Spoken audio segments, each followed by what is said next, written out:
Mengwaga e 15 ya go feta basadi ba Afrika Borwa ba ile ba ema ka maoto ba itebanya le mmuso wa apartheid twi go bontsha go ba kgahlanong le melao ya wona e sehlogo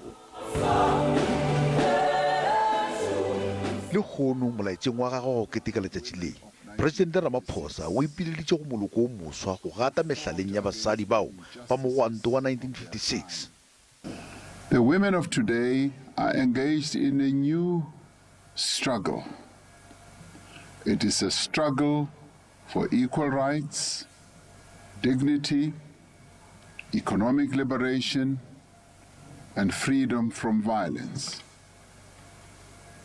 Women have always been instrumental in the advancement of the human cause.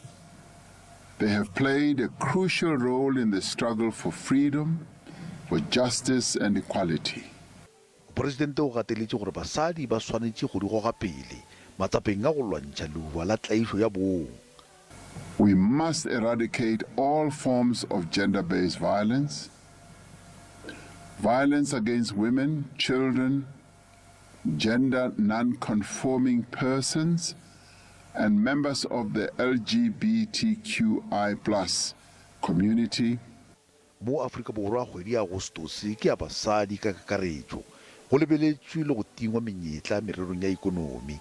Earlier this year, we launched the first phase of the innovative GBVF Private Sector Response Fund.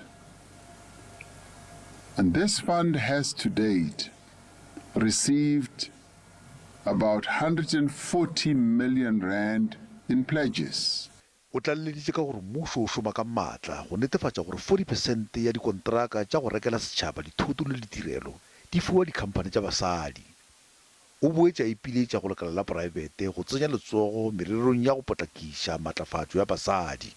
Moporesidente o tsebagaditše le gore go ile go thagolwa kopano ya seboka kgweding yona ye go ahlahla ditsela tša go thuša dikgwebo tša basadi makaleng a bohlokwa a ikonomi.